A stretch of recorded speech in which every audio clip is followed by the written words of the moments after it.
Dear students, आप सभी का विजडम कोचिंग सेंटर और शांति पब्लिक इंटर कॉलेज की ऑनलाइन कक्षाओं में स्वागत है। आज मैं आपके लिए क्लास 12th के मैट्रिक्स चैप्टर का यह छठा वीडियो लेकर के उपस्थित हुआ हूं, जिसमें आज हम पढ़ेंगे परिवर्त आव्यूह अर्थात ट्रांसपोज मैट्रिक्स। तो ट्रांसपोज मैट्रिक्स क्या है? किसी दिए हुए आव्यूह ए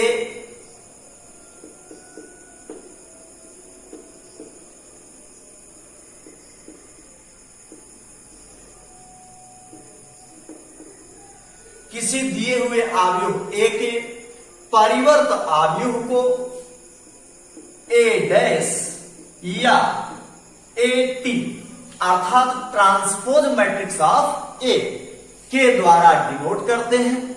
और इनको हम प्राप्त कैसे करते हैं, एक एग्जाम्पल के माध्यम से समझते हैं। जैसे हमको कोई मैट्रिक्स ए बराबर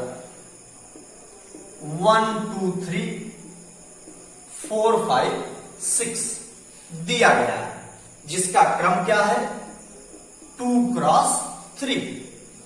अब दिए हुए मैट्रिक्स ए के परिवर्त आव्यूह अर्थात ए डैश को ज्ञात करने के लिए हम ए के आव्यूह ए के पंक्तियों को स्तंभों के रूप में या स्तंभों को पंक्तियों के रूप में बदल देते हैं, परिवर्तित कर देते हैं। जैसे यहां पर पहली पंक्ति के अवयव हैं 1 2 3 और ए डैश में इन अवयवों को हम पहले स्तंभ में रखते हैं, अर्थात यहां पर हम किस रूप में लिखेंगे 1 2 3।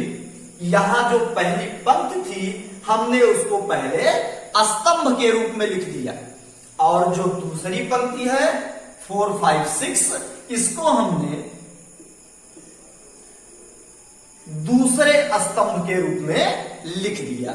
और यहां से जो हमको नया आव्यूह प्राप्त होता है उसे हम ए डैश के नाम से जानते हैं, अर्थात दिए हुए आव्यूह ए का परिवर्त आव्यूह ए डैश के रूप में जाना जाता है। दूसरे शब्दों में हम यह भी कह सकते हैं कि यहां पर हमने स्तंभों को ये स्तंभ है, 3 स्तंभ है, हमने इनको यहां पर पंक्तियों के रूप में व्यक्त कर दिया है। देखिए पहले स्तंभ में अवयव है 1 4 और यहां पर इसको हमने पहली पंक्ति में लिख दिया है। दूसरे स्तंभ का जो अवयव है 2 5 इसे हमने दूसरे पंक्ति में लिख दिया है। तीसरे स्तंभ का जो अवयव है उसे हमने तीसरी पंक्ति में लिखा है। इस प्रकार हम कह सकते हैं कि किसी दिए हुए आव्यूह ए के परिवर्त आव्यूह को ज्ञात करने के लिए उस आव्यूह के पंक्तियों को स्तंभों में या स्तंभों को पंक्तियों में बदल देते हैं, और इस प्रकार से हम किसी दिए गए मैट्रिक्स ए के परिवर्त आव्यूह को ज्ञात करते हैं। अब परिवर्त आव्यूह से ही संबंधित कुछ और डिफिनेशन हैं, जिनमें हम मैट्रिक्स के कुछ और प्रकारों को पढ़ेंगे, जिसमें से पहला आता है सममित आव्यूह अर्थात सिमेट्रिक मैट्रिक्स। तो आइए समझते हैं सममित आव्यूह क्या है।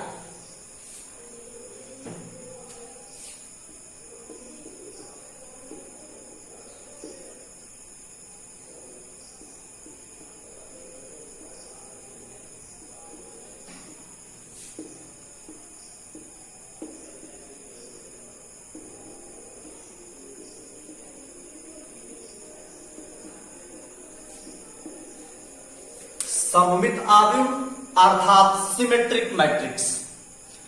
अब जैसे मान लीजिए हमारे पास कोई मैट्रिक्स ए है और यह मैट्रिक्स ए सममित आव्यूह कब कहा जाएगा? कोई दिया गया आव्यूह ए सममित आव्यूह कहलाएगा यदि ए सममित होगा, ए सममित होगा यदि A dash is equal to A. अर्थात यहां से हमको क्या प्राप्त हुआ, a dash is equal to a, अर्थात a का परिवर्त आव्यूह a के बराबर हो।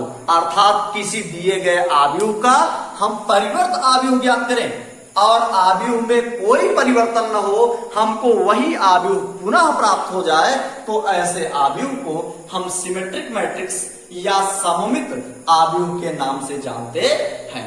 इसके लिए हम एक एग्जांपल कंसीडर करते हैं, जैसे a इज इक्वल टू 1 2 3 2 3 4 5 5 6। ये हमने यहां पर एक आव्यूह ए कंसीडर किया और हम इसका परिवर्त आव्यूह ज्ञात करेंगे ए डैश।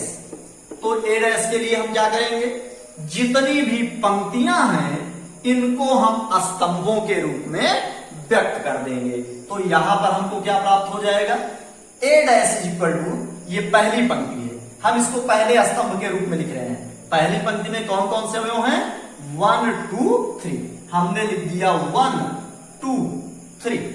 और दूसरी पंक्ति के अवयव कौन कौन से हैं, 2 4 5, हमने इसको दूसरे स्तंभ में लिख दिया 2 4 5।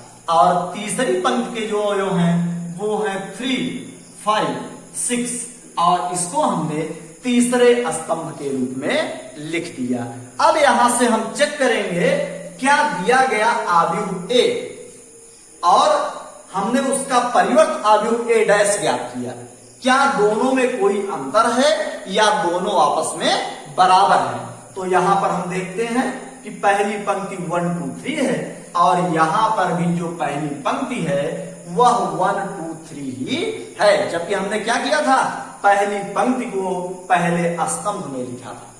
किंतु हमको क्या प्राप्त हो रहा है, पहली पंक्ति के समान है, दूसरी पंक्ति के समान है और तीसरी पंक्ति के समान है।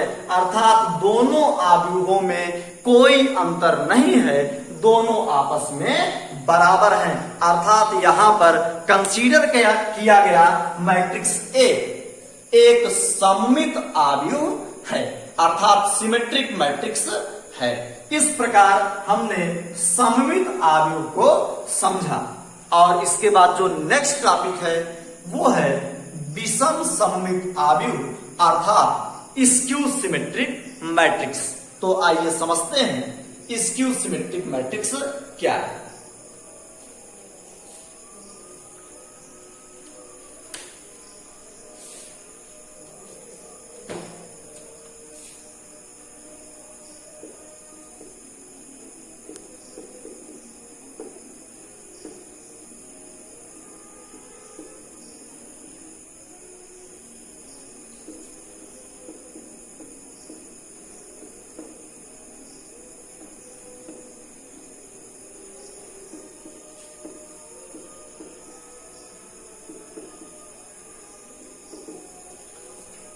स्क्यू सिमेट्रिक मैट्रिक्स अर्थात विषम सममित आव्यूह।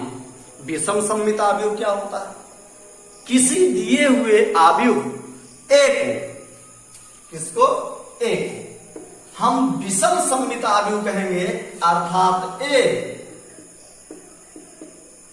विषम सममित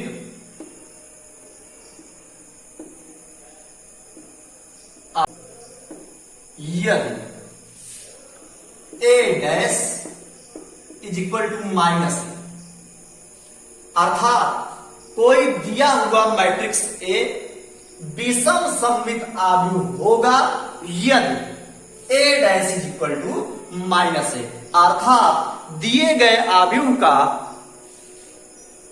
परिवर्त आव्यूह हम ज्ञात करें और वहां से हमको जो प्राप्त आव्यूह हो वह दिए गए आव्यूह के निगेटिव ऋणात्मक मान के बराबर हो, तो ऐसे आव्यूह को हम विषम सममित आव्यूह के नाम से जानते हैं।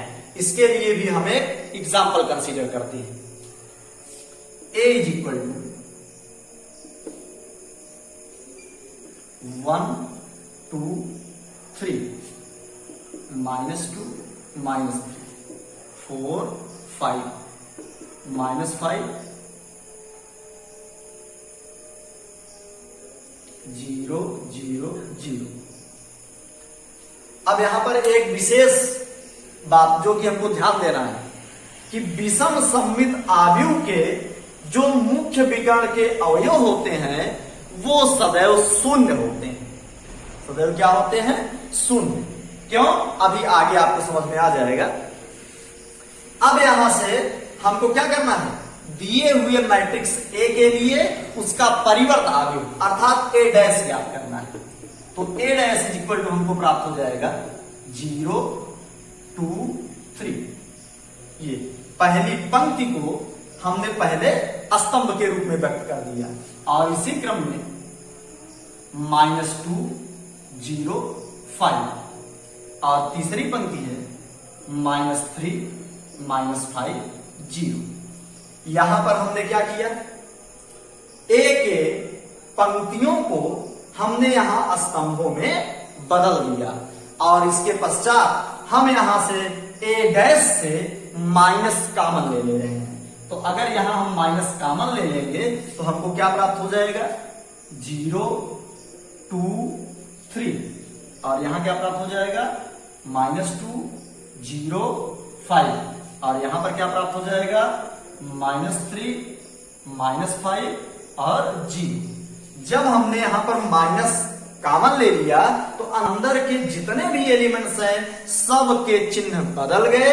यहां पर 0 था तो 0 का चिन्ह तो ना तो प्लस होता है ना तो माइनस। -2 था 2 हो गया, -3 था 3 हो गया, 2 था -2 हो गया और इसी प्रकार जितने भी एलिमेंट्स हैं सारे के चिन्ह बदल गए।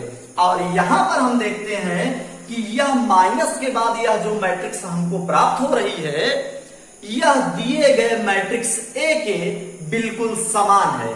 यहां पर देखिए पहले पंक्ति के जो अवयव हैं 0 2 3, यहां पर भी पहली पंक्ति के अवयव 0 2 और 3 ही प्राप्त हो रहे हैं।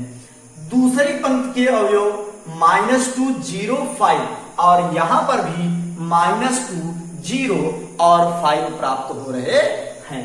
इसके बाद तीसरी पंक्ति के जो अवयव हैं -3 -5 0 और यहां पर भी -3 -5 और 0 प्राप्त हो रहे हैं। अर्थात यहां पर ए डैश जो हमको प्राप्त हो रहा है वो बिल्कुल ए जैसा ही है, किंतु यहां पर माइनस कॉमन लिया गया है अर्थात यह ए के ऋणात्मक मान के बराबर है। अर्थात यहां पर हम लिख सकते हैं ए डैश इज इक्वल टू, ये माइनस का चिन्ह है माइनस और इसके बाद हमको मैट्रिक्स ए प्राप्त होती है। तो यहां से ए डैश इज इक्वल टू हमको प्राप्त हो गया -ए। अर्थात यहां पर दिया हुआ मैट्रिक्स ए एक विषम सममित आव्यूह है। इस प्रकार हमने सममित आव्यूह और विषम सममित आव्यूह पढ़ा। इस पर आधारित एक बहुत ही महत्वपूर्ण प्रमेय है जिसमें किसी दिए हुए आव्यूह को हम सममित आव्यूह और विषम सममित आव्यूह के योग के रूप में व्यक्त करते हैं और वहां पर यदि हमें कोई मैट्रिक्स ए दिया गया हो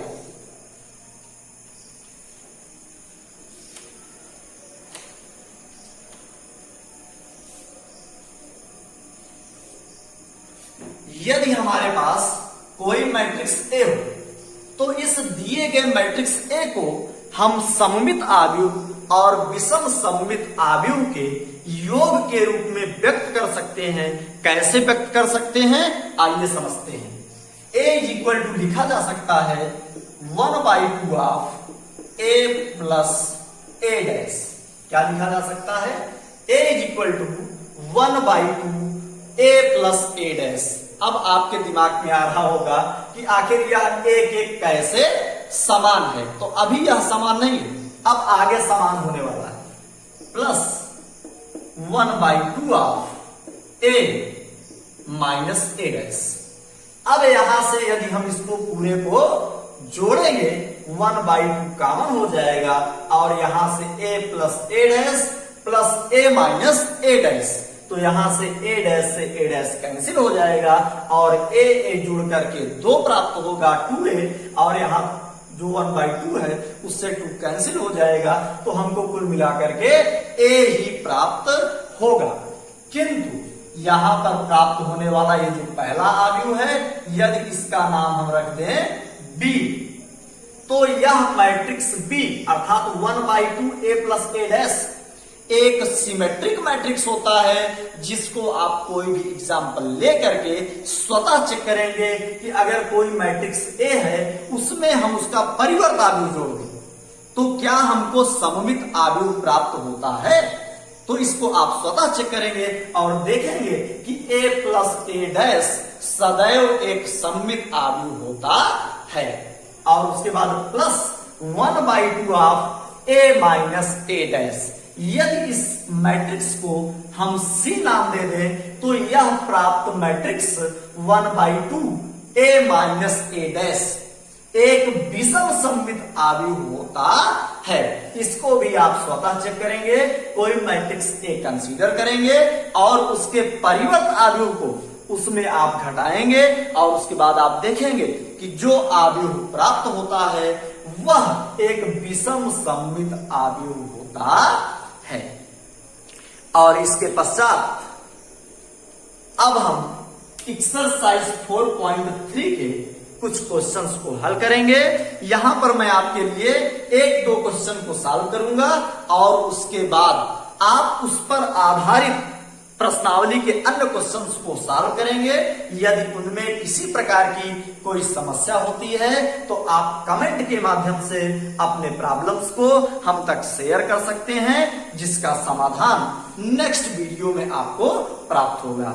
साथ ही साथ आज हमारे चैनल पर जो भी न्यू स्टूडेंट हैं वो हमारे चैनल को सब्सक्राइब अवश्य कर लें। साथ ही साथ हमारे पुराने वीडियोस को, जिसमें मैट्रिक्स के महत्वपूर्ण प्रकारों और उनसे संबंधित महत्वपूर्ण जानकारियां बताई गई हैं, उसको अवश्य देख लें, तभी यह कॉन्सेप्ट अच्छे ढंग से उनको समझ में आएगा। और अब आइए हम समझते हैं कि प्रश्नावली 4.3 के कौन कौन से महत्वपूर्ण क्वेश्चन हैं।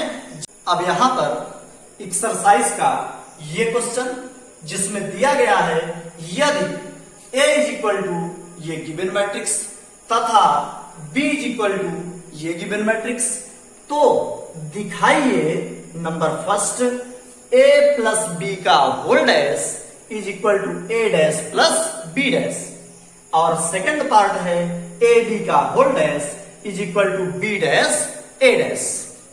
तो यहां से हम यदि इन दो क्वेश्चंस को हल कर लेते हैं तो इस पर आधारित ही एक्सरसाइज के अन्य क्वेश्चन हैं। यदि ये दो क्वेश्चन हमको समझ में आ जाएगा तो हम प्रश्नावली के सारे क्वेश्चंस को सॉल्व कर सकते हैं। तो आइए पहले हम इन क्वेश्चन को समझते हैं कि आखिर इनको हम सॉल्व कैसे करेंगे।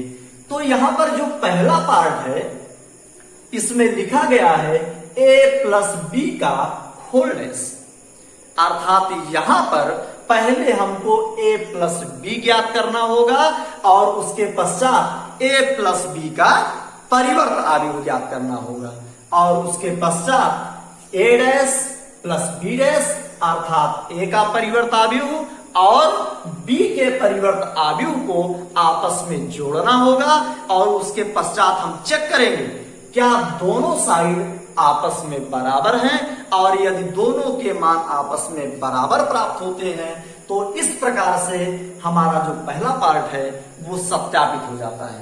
तो यहां पर सबसे पहले आइए हम प्रोसेस को स्टार्ट करते हैं, अर्थात सर्वप्रथम हम A प्लस B को ज्ञात करते हैं।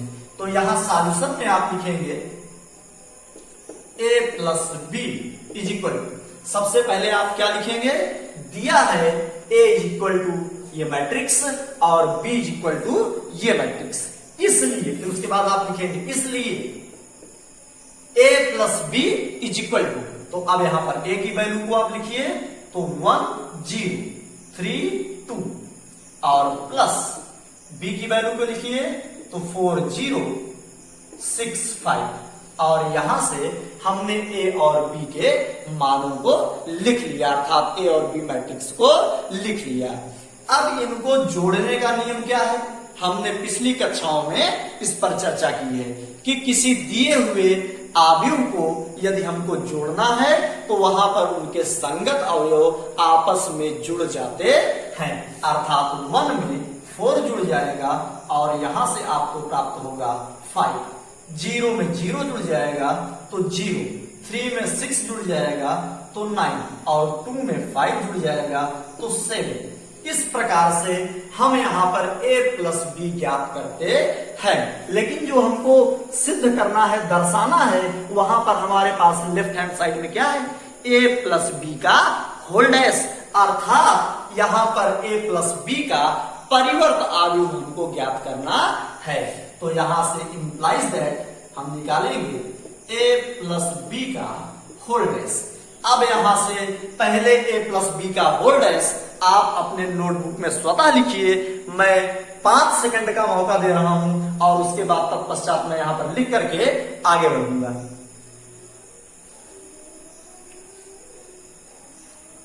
संभवतः सभी ने लिख लिया होगा और यहां पर a प्लस बी का होल डैश हमको प्राप्त हो जाएगा 5, 0, 9, 7। हमने पहले पंक्ति को पहले स्तंभ में, दूसरे पंक्ति को दूसरे स्तंभ में बदल दिया और हमने इसको बना दिया इक्वेशन नंबर फर्स्ट।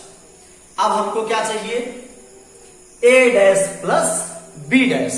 तो यहां से सबसे पहले हमारे पास a इक्वल टू ये दिया गया है, तो यहां पर a इक्वल टू ये है, इसलिए a डैश हमको प्राप्त हो जाएगा, पंक्ति को स्तंभ में बदलेंगे यहां पर तो हमको मिलेगा 1, 0, 3, 2। इस प्रकार से हमको a डैश प्राप्त होता है और फिर क्या निकालना है हमको? b dash. तो b डैश में हमको क्या मिल जाएगा? 4, 0 और क्या मिलेगा? 6, 5। इस प्रकार हमने a डैश और b डैश को ज्ञात कर लिया। अब हमको क्या ज्ञात करना है? a dash plus b dash. तो यहां से हो जाएगा, इसलिए a dash plus B dash is equal to, a dash की वैल्यू लिखेंगे 1, 3, 0, 2 और प्लस b डैश को लिखेंगे 4, 6, 0, 5 और यहां से हम अब इन दोनों मैट्रिक्स को आपस में जोड़ लेंगे तो हमको क्या मिलेगा? 4 और 1 को जोड़िए तो 5, 3 और 6 को जोड़िए तो 9, 0 और 0 को जोड़िए तो 0, 2 और 5 को जोड़िए तो 7। इस प्रकार से हम देखते हैं कि a dash plus b dash का जो मान प्राप्त होता है 5, 9, 0, 7, इसको हम इक्वेशन नंबर सेकंड बना लेते हैं और अब हम इक्वेशन फर्स्ट पर आएंगे और चेक करेंगे क्या a प्लस बी का whole dash a dash plus b dash की वैल्यू आपस में समान है या नहीं। तो आइए चेक करते हैं। इक्वेशन फर्स्ट में देखिए, पहली जो पंक्ति है उसमें अवयव है 5, 9 और यहां पर भी पहली पंक्ति के अवयव 5 और 9 है और दूसरी पंक्ति के अवयव 0, 7 है और यहां पर भी 0, 7 है, अर्थात a प्लस बी का होल डैश और a dash plus b dash दोनों ही समान अवयव के रूप में प्राप्त हो रहे हैं। अर्थात यहां पर अब हम लिखेंगे समीकरण 1 व 2 से, समीकरण फर्स्ट व सेकंड से हम क्या देखते हैं? a प्लस बी का होल डैश, ये देखिए, बराबर a dash plus b dash. ये प्रोसेस होगा इस क्वेश्चन को सॉल्व करने का। अब यहां पर थोड़ा सा जो लैंग्वेज है उसको आप अवश्य लिख लीजिएगा, तभी बोर्ड परीक्षा में आपको पूरे अंक प्राप्त होंगे। जैसे यहां पर मैंने बताया कि सर्वप्रथम यहां पर हम लिखेंगे दिया है, दिया है, दिया है में क्या लिखेंगे? a इक्वल टू जो भी दिया गया है और b इक्वल टू जो भी ये दिया गया, सबसे पहले ऐसे लिखेंगे, फिर लिखेंगे इसलिए a plus B equal to और इस प्रकार से क्वेश्चन नंबर हमने फर्स्ट बना लिया।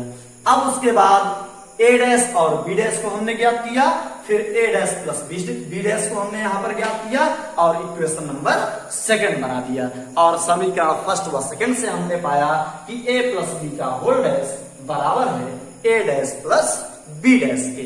अब इसके बाद हम इसका सेकंड पार्ट सॉल्व करेंगे और इसके साथ ही ये प्रश्नावली लगभग आपकी समाप्त हो जाएगी, अर्थात प्रश्नावली के सारे क्वेश्चंस को आप सॉल्व करेंगे। और किसी भी प्रकार की समस्या होती है तो उसके लिए आप कमेंट के माध्यम से अपने परेशानियों को हम तक पहुंचाएंगे, जिसका समाधान आपको नेक्स्ट वीडियो में अवश्य प्राप्त होगा। तो आइए समझते हैं इसका सेकंड पार्ट हम कैसे सॉल्व करेंगे।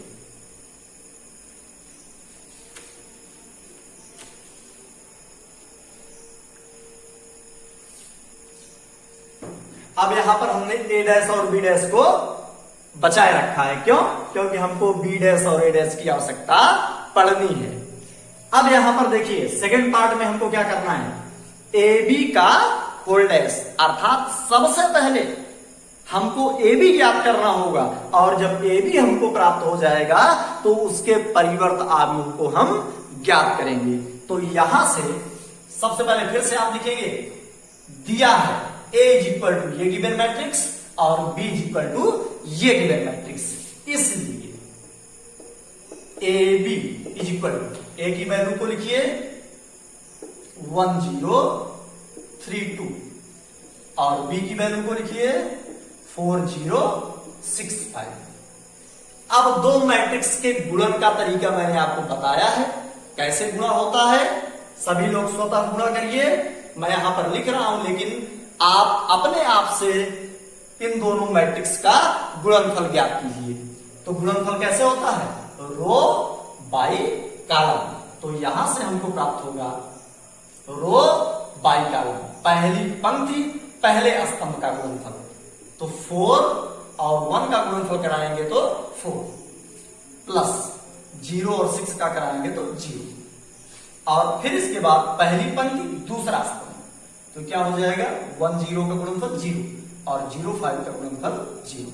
फिर पहली पंक्ति तीसरा स्तंभ तो है नहीं, अर्थात पहली पंक्ति की जो प्रक्रिया है वो समाप्त हो चुकी है। अब आ जाएंगे हम दूसरी पंक्ति पहला स्तंभ, तो 3 और 4 का गुणा क्या हो जाएगा 12 और 2 और 6 का गुणा 12 और दूसरी पंक्ति दूसरा स्तंभ, तो 0 प्लस 10 और इस प्रकार से हमको प्राप्त होता है 4 0 24 और 10। लेकिन हमको चाहिए क्या, यहां पर हमने प्राप्त किया ए बी, लेकिन हमको चाहिए ए बी का होल डैश। तो यहां से दिस इंप्लाइज ए बी का डैश, अर्थात ए बी का परिवर्त अवयव। तो ए बी ये हमको प्राप्त हो रहा है, इसके परिवर्त अवयव के लिए हम क्या करेंगे, पंक्ति को स्तंभ में 4 0 24 10, यहां पर हमको ए बी का होल डैश प्राप्त होता है, जिसको हमने इक्वेशन नंबर फर्स्ट के रूप में व्यक्त कर दिया। और अब इसके पश्चात हमको क्या चाहिए, बी डैश ए डैश। तो यहां पर हमारे पास बी डैश की वैल्यू है और ए डैश की वैल्यू है, इसलिए B dash A dash equal to, तो पहले हम बी डैश को लिखेंगे, तो क्या हो जाएगा 4 6 0 5 और दूसरा आपका हो जाएगा ए डैश 1 3 0 2 और पुनः गुणनफल का वही प्रोसेस होगा रो बाई कॉलम। तो यहां से हमको क्या प्राप्त होगा, पहला रो पहला स्तंभ, तो यहां से क्या होगा 4 प्लस 0 और फिर पहला रो दूसरा स्तंभ, तो 12 प्लस 12 और पहला रो तीसरा स्तंभ है नहीं, इसलिए हम दूसरे पंक्ति पर आ जाएंगे। तो दूसरी पंक्ति पहला स्तंभ, तो क्या हो जाएगा 0 प्लस 0, दूसरी पंक्ति दूसरा स्तंभ, तो 0 प्लस 10 और यहां से हमको प्राप्त होता है 4 24 0 और 10। इसको हम बना देते हैं इक्वेशन नंबर सेकंड। इस प्रकार हमने बी डैश और ए डैश की वैल्यू को प्राप्त किया। अब इक्वेशन नंबर फर्स्ट और सेकंड के माध्यम से हम चेक करेंगे कि ए बी का होल डैश और बी डैश ए डैश की वैल्यू क्या आपस में बराबर है। तो आइए चेक करते हैं। यहां पर हम देखते हैं कि पहली जो पंक्ति है वो 4 और 24 है, यहां पर भी 4 और 24 है। यहां पर जो दूसरी पंक्ति है 0 10 है और यहां पर भी जो दूसरी पंक्ति है वह 0 और 10 है। अर्थात यहां से इक्वेशन नंबर फर्स्ट में प्राप्त मैट्रिक्स और इक्वेशन नंबर सेकंड में प्राप्त मैट्रिक्स अर्थात दोनों इक्वेशन के राइट हैंड साइड आपस में बराबर हैं, इसलिए लेफ्ट हैंड साइड भी आपस में बराबर होंगे। अर्थात इसके पश्चात हम लिखेंगे यहां साइड, यहां मैं लिख दे रहा हूं समीकरण फर्स्ट व सेकंड से हम क्या देखते हैं, ए बी का होल डैश बराबर बी डैश ए डैश, और इस प्रकार से हमारा ये सेकंड पार्ट भी सॉल्व होता है। और इसी क्रम में आप प्रश्नावली के अन्य क्वेश्चंस को सॉल्व करिएगा।